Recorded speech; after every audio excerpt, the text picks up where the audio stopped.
Welcome back to Eerie Escape, where we embrace the eerie and escape the everyday. I'm Makala. And I'm Michelle. And today we're going to delve into the frozen wilderness of the north, where an ancient and terrifying creature is said to lurk. The Wendigo. This is gonna be spooky. Well, this malevolent spirit is often portrayed as taking on a twisted human-like form. It's said that it possesses its victims, overwhelming them with an insatiable hunger, a horrifying craving for human flesh, and a dangerous urge to kill. In some versions of this legend, the Wendigo appears as a towering humanoid, a heart of darkness, and its approach is marked by a foul stench or an unexplained bone-chilling cold.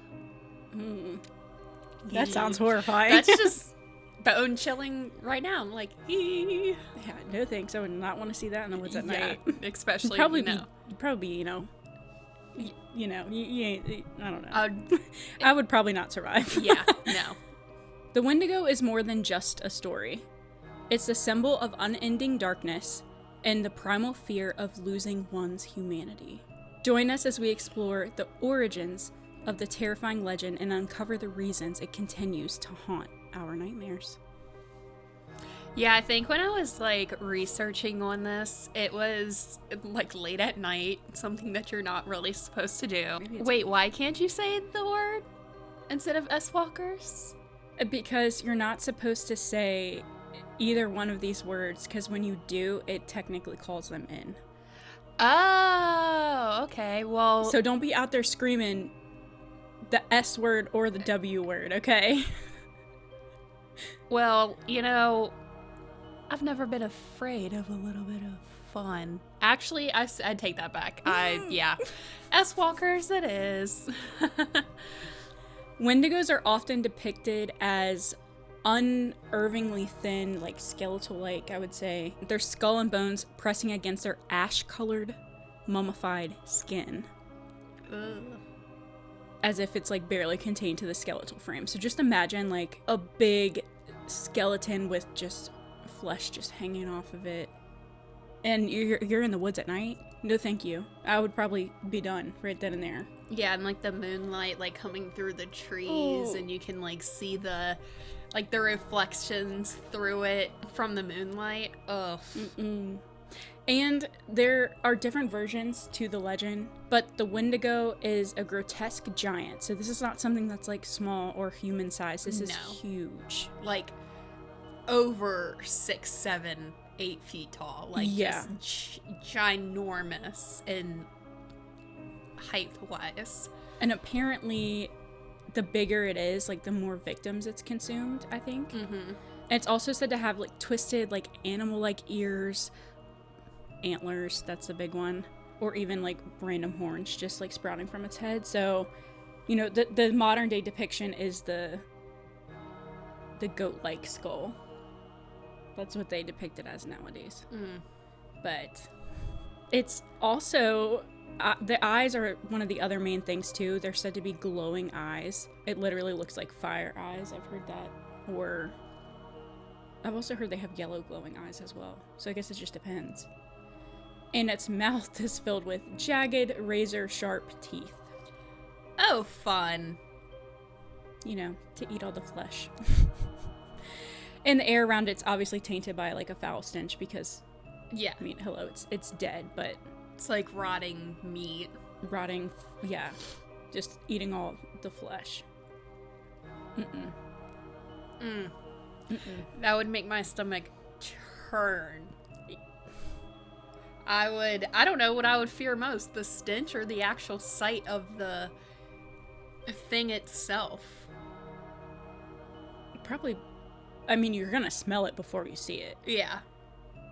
So if you smell anything in the woods late at night that smells like rotten meat, just go ahead and just try to get the hell out of there. But peace be with you my friends, because you're most likely never going to come back from that. Yeah, you're done. Yes, but this creature is more than just a monster. It's a force of nature imbued with the supernatural powers. The Wendigo is said to possess terrifying strength and stamina, allowing it to relentlessly pursue, overpower, and devour its prey. It's known for its unholy speed, moving like the wind, and it can move without leaving a trace. With senses sharper than any mortal being, the Wendigo is a perfect predator, hunting in the darkest depths of the wilderness where no one is safe. See, that's just terrifying. I mean, you're not outrunning it. Well, for one, you're not supposed to run. But yeah, there's no way you're outrunning that unless you're very far away, or unless it decides that it doesn't want you. Consider yourself lucky. Yeah, and then I think it's me. And then at that point, if it decides that it doesn't want you, then you got to go home and be like, well, what's wrong with me then? I'm just kidding. Not even the Wendigo wanted me. Not even the Wendigo wanted me. No, I'm sorry. That was a terrible joke. But no, for real. Like, if you encounter one in the woods, you might as well just let it take you at that point. I mean, there's no use to running. Just get it over and done with. And also, who's to say it doesn't come back and get you later? Like, because they follow. Yeah. And they can track. Mm-hmm. So it might just be like playing with you. Playing with your mind. And that's what it wants. That's why they tell you Yes. not to run. Because when you start running, I mean, it's a predator. Likes to chase. Yeah. It's like the typical male. Likes the hunt. But in chilling legends of a lot of Native American tribes, Wendigos are depicted as nightmarish giants, far larger than any human. A monstrous trait unique to these cultures is that each time a Wendigo devours its victim, it grotesquely swells in size, yet its hunger only deepens.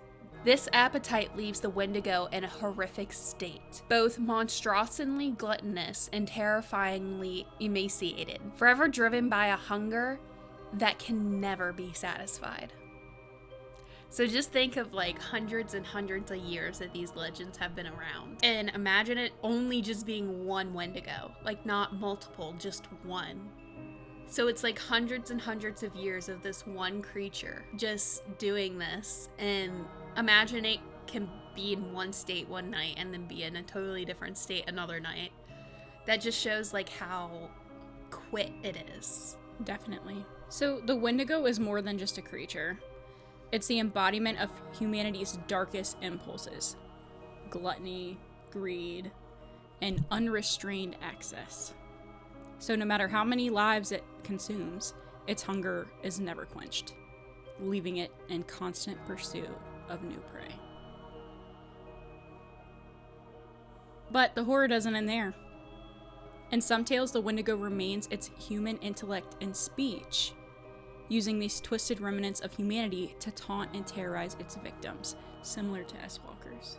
Yes. Particularly terrifying account collected by Lottie Marsden in the early 20th century describes a Wendigo that not only wields tools, but can survive even after being dismembered, resorting to the gruesome act of devouring its own flesh to sustain its cursed existence. So at this point, it's flesh driven. That's what it wants. Yeah. And this is no ordinary monster. It's relentless force of nature, a living nightmare that haunts the darkest corners of the human soul. Just imagine, like, all the sins. Yeah, like kind of possesses you in a way before it devours you. Yeah. It kind of like feeds your soul off your soul before it feeds off of you in a way. Which is that, I mean, you have no sense of humanity left after that. No. You know, it said that it like stalks its prey or stuff like that. I think it's to like make the person that's being preyed on slowly lose their mind. Yep. So where when the Wendigo has them weak enough and that they're ready to attack, you know, the person is like their humanity is so twisted that they don't even know what's real and what's not. So at that point, like, of course they're terrified, but it's kind of like hallucinations, or is this real? And then, you know, by the time in the blink of an eye, You're done. you're done. That's terrifying. It's like I could go outside right now and go home after this and everything, and then go outside and let my dogs out at night, and then, Ugh. you know, you never know when you're gonna be marked. Like your S-Walker encounter. Yes, that's We'll talk about that one. that's a another day. whole another episode, but that one was Terrifying. Yeah. So throughout North America, a number of gruesome acts of murder and cannibalism were chillingly attributed to the Wendigo. So in 1879 in Alberta, Canada, a Cree hunter and trapper named Swift Runner reported that a malevolent Wendigo spirit had invaded his dreams, compelling him to devour his own family. Convicted by these horrific crimes, Swift Runner was found guilty and executed by, later that year. Another haunting case unfolded in 1907 among the Sandy Lake First Nation in northern Ontario, where the tribal shaman Jack Fiddler and his brother Joseph Fiddler were charged with the brutal murder of Joseph's daughter-in-law. They had strangled her in a desperate attempt to prevent her from falling under the Wendigo's sinister influence. After their arrest, Jack Fiddler managed to escape, only to take his own life in a grim act of defiance, while Joseph Fiddler succumbed to tuberculosis in prison in 1909. Dang. Imagine sacrificing your freedom so that one of your loved ones wouldn't be succumbed to the trance of the Wendigo. That's so disheartening. But it is heroic in some form, because it's like, they both sacrificed their freedom to save her. And we don't really know if she never went under the Wendigo sinister influence, because without the protection of them, you never know what happened after. But we can only assume that she escaped the influence of the Wendigo. But by the early 20th century, Wendigo psychosis was coined by psychologists and missionaries to describe a horrifying syndrome among Native and First Nations people. The condition was marked by disturbing delusions of being possessed by an evil spirit, severe depression, violent tendencies, and uncontrollable craving for human flesh, and, in some cases, cannibalistic attacks. The term was even applied retroactively to historical cases of cannibalism in North America, though its validity remains contentious among scientists, with some dismissing it as a myth. It's so weird. Like, the paranormal world in general is so weird.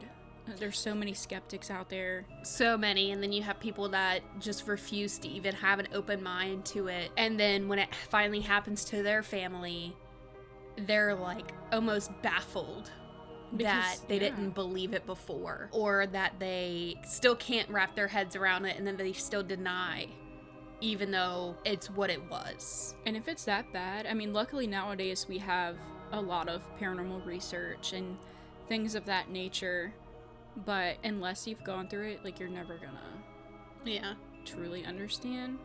Or we can just call our boy Zach B to come in with his Ed Hardy t-shirts to what does he call it? When there's like a piece of dust. No, they're trying to debunk it. To debunk it. Sorry, got a little off track. You can tell what my favorite paranormal show is, but anyway.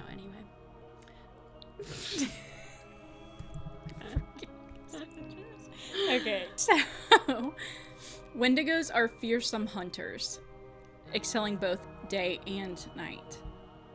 Okay. You're never safe, okay? All right. It's a nearly perfect hunter. It's smarter than you. That's what most people say. And even more so at night, which is when it prefers to hunt. So although, at nighttime, you're really screwed, you're still screwed during the day. I can't see at night to save my life. Oh, me so, either. That astigmatism? Yeah, I'm done for. Mm-mm.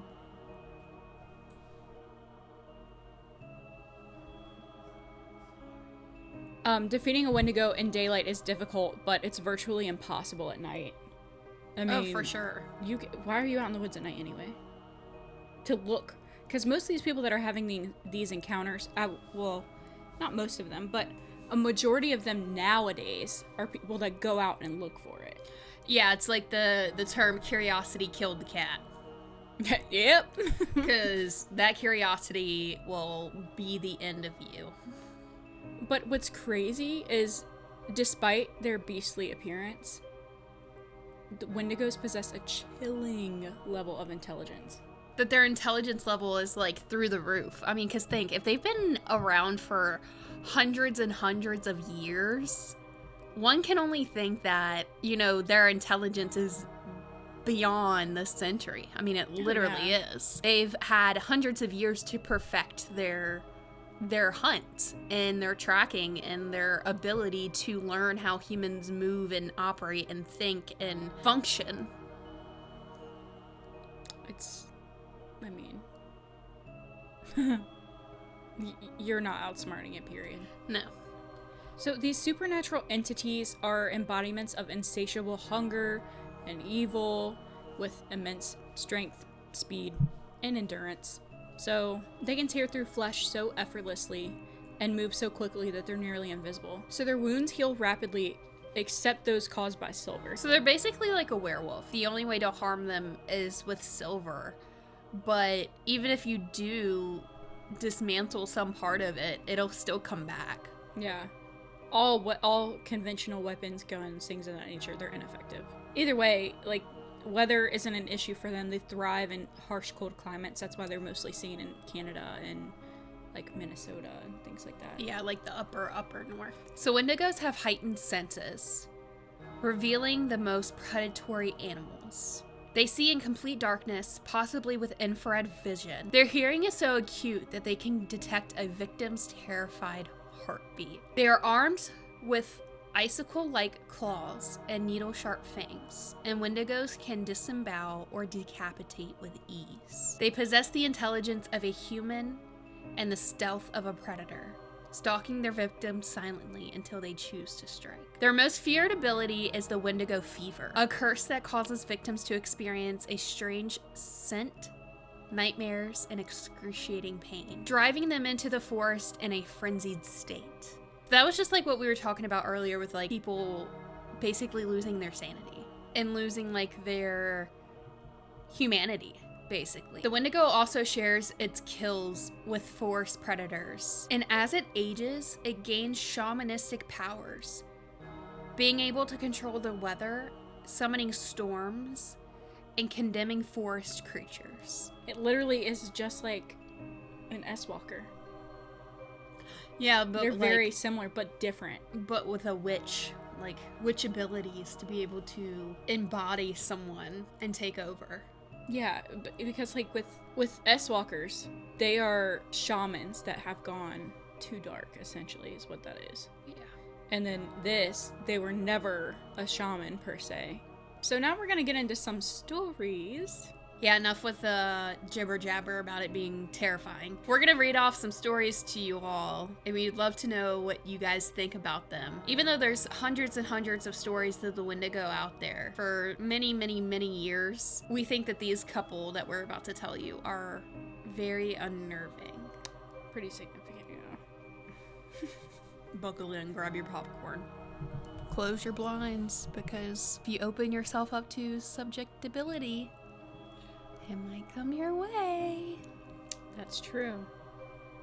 A man and his friend were walking through the forest when they decided to test the story of the Wendigo. They had always been told that if you say the name 3 times, it will come. That night, they decided to test fate.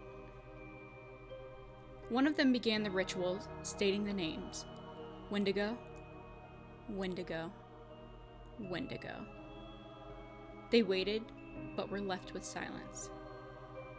They then laughed it off, thinking how they were so stupid to believe it. Then suddenly they heard noises through the woods. They began to walk toward them, but were met by a pack of coyotes crossing the path in front of them. Overcome with relief, they started to head back, but then the different noises started. something big was running right at them. The men started to run back to the house when they heard the crackle of trees falling. Suddenly, one of the trees came crashing down, splitting them apart. Riddled with fear, they jumped up and ran faster, and then they heard it. "Where are you going? Come back!" One of the men was confused, as it sounded just like his little sister. He started to turn back when the other snapped him out of it. The thing is, that was not his little sister, as she was visiting her grandmother in another state at the time. To this day, the boys never forgot about their terrifying encounter with the Wendigo.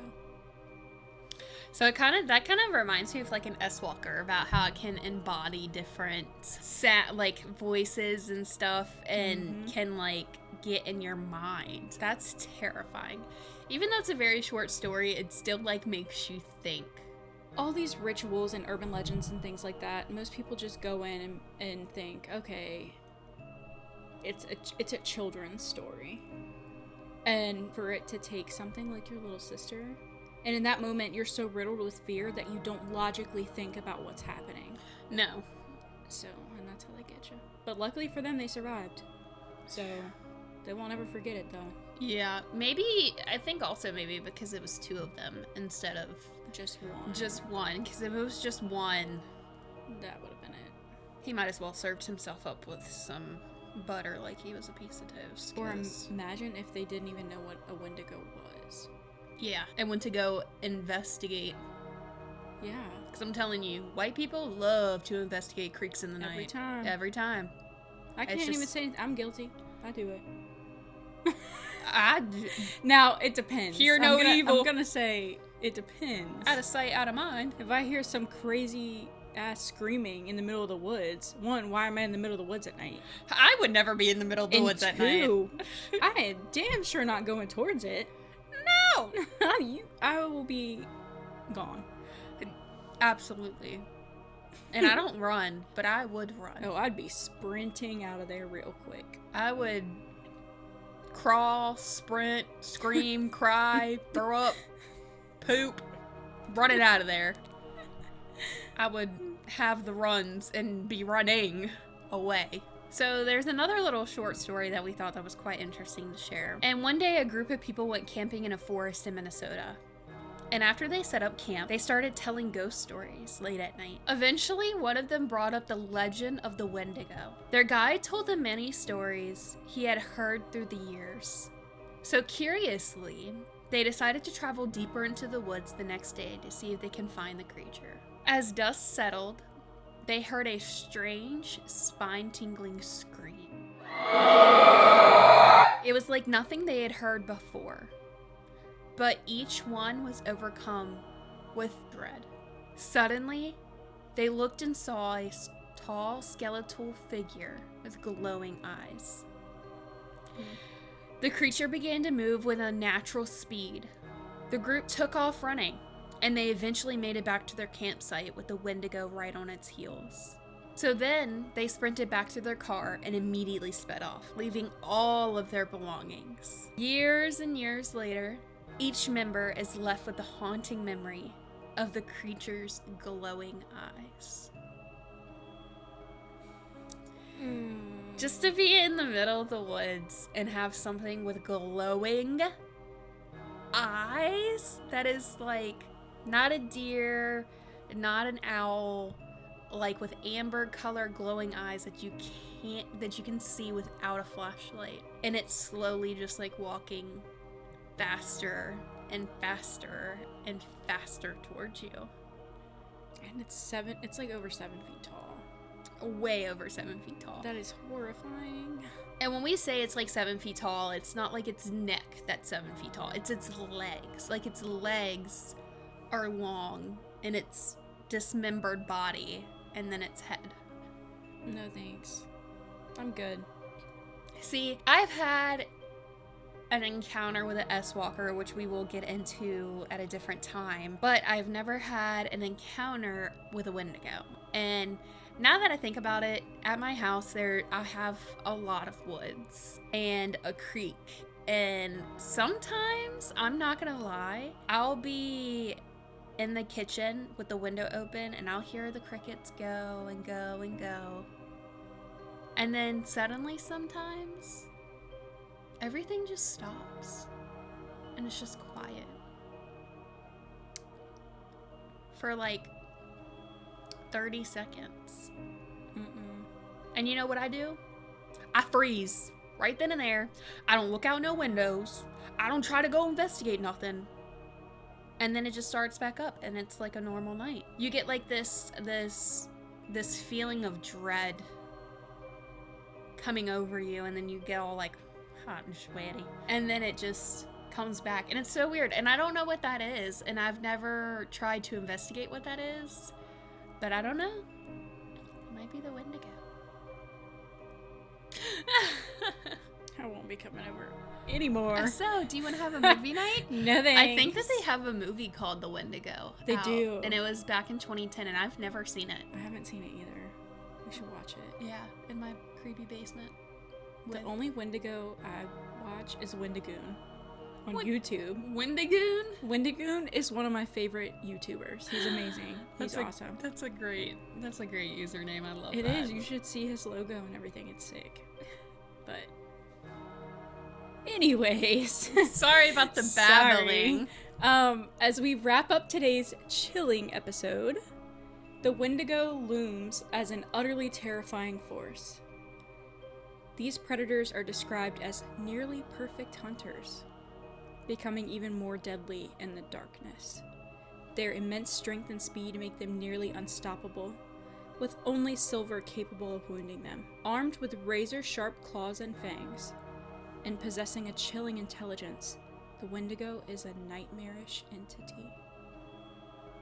And that is look, if you see that in the middle of the night, if I saw that in the middle of the night, I would never forget it. It'd be burned into my brain. Yeah, and it says silver capable of wounding them. It only mentions wounding them. It doesn't mention slowing them down or killing them. It just says wounding them. So that can only make you wonder, like, can anything actually unalive it? And then at that point, it's like, who would be brave enough to test the theory? Because not my big fat, I can tell you that. No. And I hear the only thing to really ward off or protect yourself, like say you're out in the woods camping, is to keep a fire lit. Yeah. They don't like fire. For whatever reason. Alright. Fire all night long. I will put 5 fires around me. Yeah. I will be in a circle, just like that SpongeBob episode with the bear. The sea bear? The sea bear. I will do a circle of little baby fires. But not to cause a forest fire, because we love our forests. Yes, we do. Even though there's a lot of crazy things that lurk in there. But I love it anyway. protecting nature. So, folks, that's all for today with our dive into the horror of the Wendigo. Stay tuned for more spine-tingling tales by subscribing and joining us every Tuesday for another venture into the dark. Share your thoughts in the comments, and remember to like and subscribe, and of course, comment. We'd love to know what you think, and do you have any experiences with the Wendigo? Or any stories that you could tell us, because we would love to know your interactions. We're trying to be prepared. Exactly. We want to take notes, okay? We want to take notes. And remember, when night falls, stay vigilant and never let your guard down, because you never know what stalks in the shadows. So until then, sweet nightmares.